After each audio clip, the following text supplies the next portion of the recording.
Of all the articles I've seen about waste in the 22 years I've been here, probably this is in the top 4 or 5. It's from 2 years ago. U.S. Army falsified accounts by trillions of dollars, auditors found.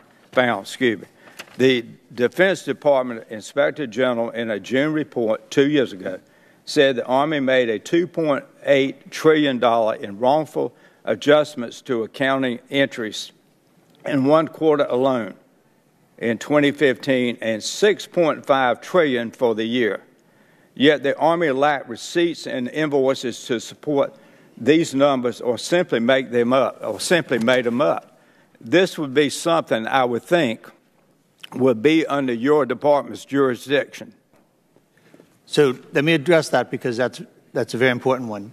One of the issues you're talking about relates to journal vouchers, which occurs after the money is spent. So when you see an article that says trillions of dollars and you realize we only receive about $600 billion in a year, there's a mismatch in the story. And what this refers to is we have systems that do not automatically pass data from one to the other. So the Army goes in and others at the end of their financial statements, finds the number from their property book and writes it into their general ledger. That is called a journal voucher entry. Depending on the amount of property, that can be hundreds of billions of dollars. Because they don't have adequate support for that journal voucher, the whole entry is considered unsupported. Now, from a management point of view, this is bad. It's not the same thing as not being able to account for money that the Congress has given you to spend, but it's still a problem that needs to be fixed.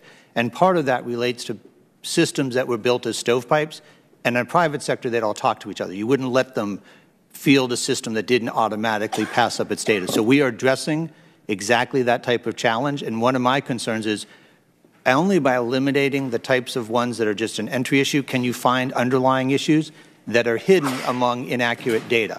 So it's important. I wouldn't want the taxpayer to confuse that with with the loss of something like $1 trillion. It's not, that wouldn't be accurate. But it's an accounting problem that does need to be solved because it can help hide other underlying issues.